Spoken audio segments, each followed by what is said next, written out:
So I'm going to be sharing 5 insights. I've been with Algolia for 5 years, since 2020. So over that time, we've learned an awful lot about things that can go wrong, things to avoid, and hopefully get you the most successful way to work with Algolia. My name's Matt. I'm the Director of Support at Algolia. I look after all of our support teams globally who help all of our customers to implement Algolia. I'm going to do a quick intro today, talk a bit about the support team, what we do.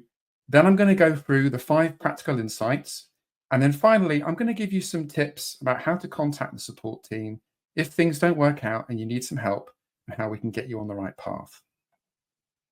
All right, so we'll start with an intro. Hopefully you've heard of Algolia. Algolia obviously is a very wide-ranging product. We've got search as a service, we've got API clients, plugins, extensions, integrations, front-end libraries, analytics tools, recommend, and personalization, and many other features. All of these are being supported by our support team. Our support team is spread all over the world. We're more than 20 strong, and we're available to help 24/5 whenever you have any problems. You can find us over at support.algolia.com. So now I'm going to dive in and I'm going to start sharing some of the insights that we've gained from working with you all. So the first 3 insights I'm going to share this evening are going to be for things before you start coding. This is before you've even started building anything particularly, and just some things to bear in mind to make sure you have the most successful implementation. The first topic is backups. Now, myself personally, whatever project I'm working on, the first thing I think about is how I'm going to organize a backup. We have many different ways to do this with Algolia. For example, we've got articles. If you type those articles in with the word Algolia, you should find them on Google. They're written by the support team that show you how to back up using the out-of-the-box features from within your Algolia dashboard, and then also how to build your own backup solution. We also have a code sample on GitHub that's been written by my team that will actually back up your data for you. So you can go to GitHub, fork that repo, directly use the code to make a backup of your data. The second topic I want to talk about is bots. Now, every website, every REST API, basically everything that's online is being constantly targeted by a number of different bots, some malicious or some just maybe doing the wrong thing. It's important that we control bot usage because obviously as an API, they can run up the number of search requests you're using for spurious reasons. So you want to try and find a way to manage this as much as you can. Now, whilst you can focus on identifying bots, one of the things we always emphasize is to look at what the bots are trying to do and try and restrict that as well. That is the number of search requests that are being sent from your API key. Within Algolia, you can secure your API key so that only a set number of requests can be made by any specific IP address within a 1-hour period. That's completely configurable by you. You can set the value that makes the most sense. And this way, you can have complete control over how many requests you're allowing your users to make on your site. We also highly recommend working with experts at bot prevention, such as Cloudflare, to harden the entirety of your website against bots, because there's lots of different areas they can cause problems as well, and that will globally improve the experience of your website. Finally, one of my team, Jay, has recorded a great video at a previous DevCon where she goes into even more detail into the issue of bots, how to manage them, how to resolve the issues that they can cause, and other things like that. The final thing I'd like to talk about before you even start working is architectural patterns to avoid.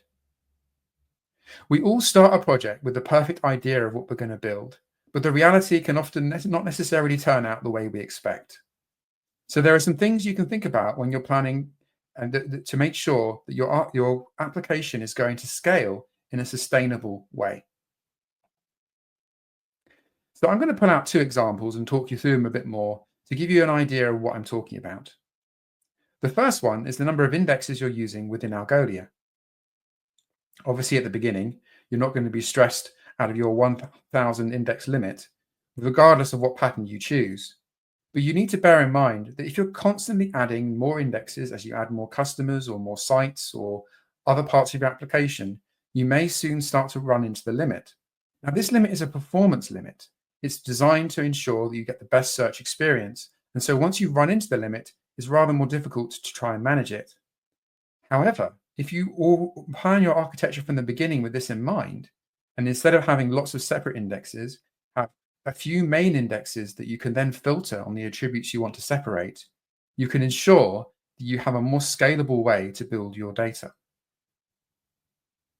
The other example I want to share is record size. So that's the size of the records within your search that are being returned when you're returning search results. Naturally, the larger these get, the more the search experience will be slowed down. So you want to make sure that they're always kept at a minimum. Beyond this, you also want to make sure that, again, as your project is growing, your record size is not also growing to the point where you might start to exceed the limit, which again is a performance limit because of the amount of data that's being returned. You want to try and minimize it. So for example, let's say you're adding extra pieces of data to your records, depending on the number of sites you've got or the number of projects you have. You want to be careful to manage this. And instead of doing it that way, maybe have variants that show a specific type of product and they then can be controlled using the distinct parameter. You can find more details on the service limits to consider when you're planning your project in our documentation.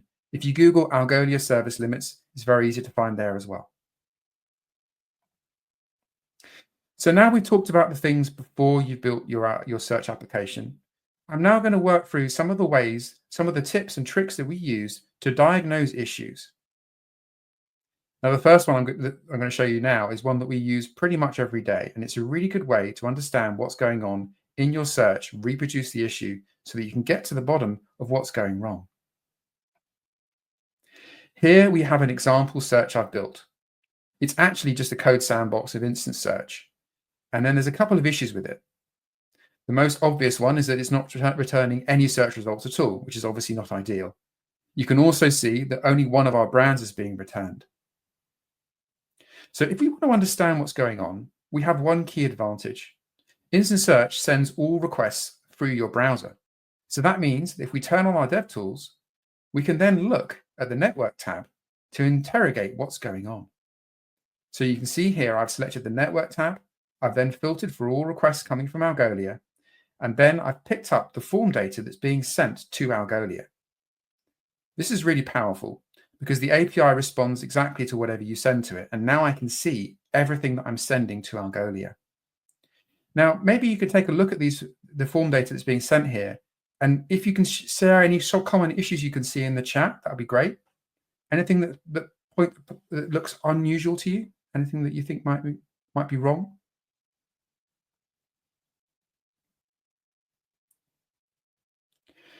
So the first issue we have here is the hits per page has been set to 0.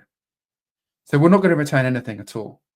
There might be some unusual cases where this is actually required, but for the vast majority of the time, you're not going to want to do that, obviously. But the more common issue we can see here is that a filter has been set so that you're only seeing results for the brand Apple. Often you can add a filter without realizing it and then get confused as to why the results are not what you expect. So it's always good to check out what filters are being added and how they might be interacting with your search result. Another great thing about gathering the form data from the front end is you can then go to your Algolia dashboard and use the Add Query Parameter feature to see how these search parameters interact with your index. Now, I have to admit, this is one of my favorite features of the dashboard because it's really powerful for debugging. So you can see you open up the custom tab, and then you can paste in JSON, which could be coming straight from your request, to see how that interacts with your data. In this example, I've set attributes to retrieve to name, and you can see underneath, we're only getting the names of the products that are being returned. So the final topic I want to talk about are ways that you can debug relevance from within the dashboard using the tools that the dashboard make available to you. When you type a search in, you can use the Query Alternatives toggle, which is in the top right-hand side, and I've highlighted for you. And that will tell you how the engine is interpreting the query that you've sent in. So here I've searched for laptop, and we can see it's triggered 2 synonyms, one for microcomputer and one for notebook computer. We can also see that a plural is being considered for laptops. Finally, we can see some typos are being also recommended to us. And we can look at those typos and see if they seem appropriate. For example, one of the typos is flat top, which is actually a potential product name. I may want to then go in and remove that as a potential typo.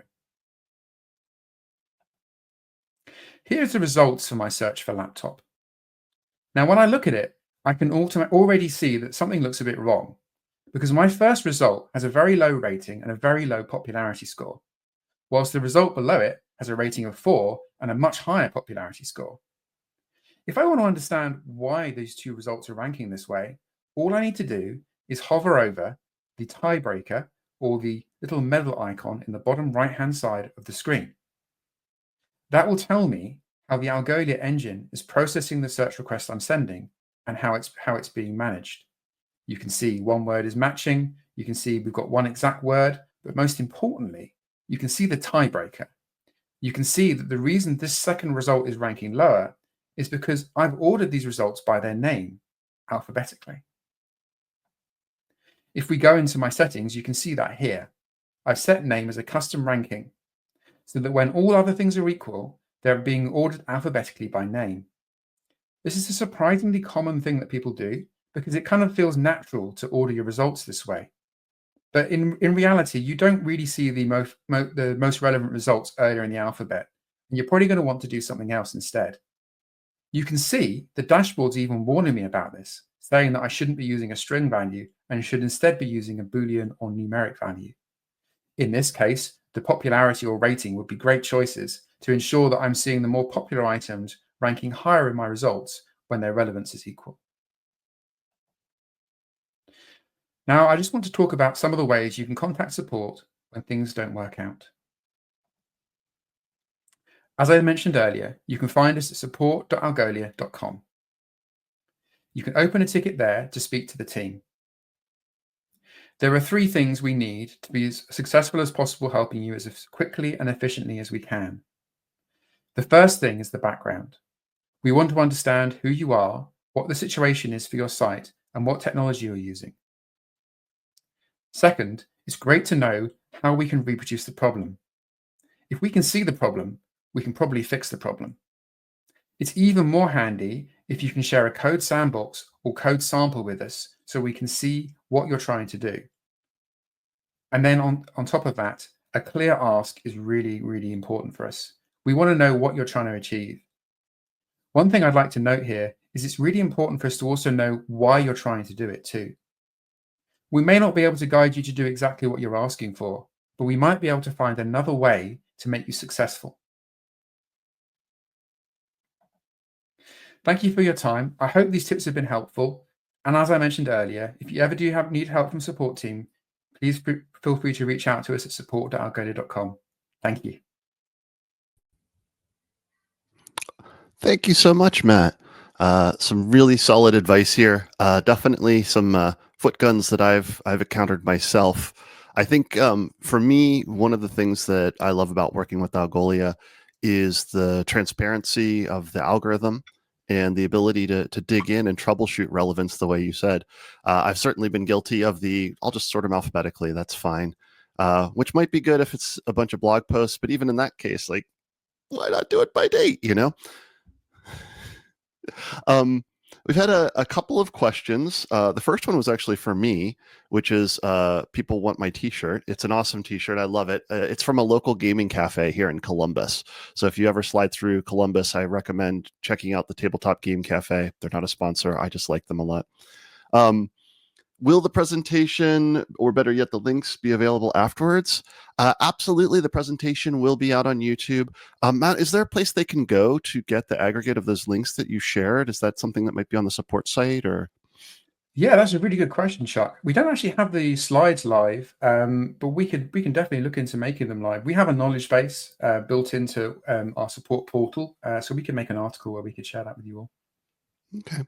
And then you mentioned, being clear in your ask. We had an ask here. I'm not 100% sure, but I'll just read it and maybe it makes sense to you. Can you add a link and add query parameters out to all available parameters that can be used? And I wasn't sure if that Oh, was in the dashboard or what they were talking about. I think that's the custom parameters I was talking about in the dashboard. What Ah, I what I love about them is any search parameter works there. So you can't use things that will be done at indexing time, but anything that you be adding to your search, you can paste in there. It's super powerful, and that's why it's one of my favorite features. awesome. Right on. Well, you've got Matt here right now. If there's any other questions you have for him, feel free to post them in the Q&A section.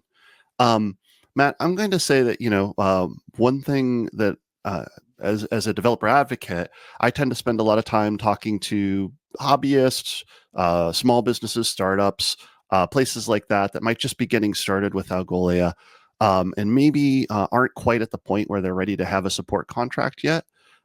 What is the best situation for them if they need to get support?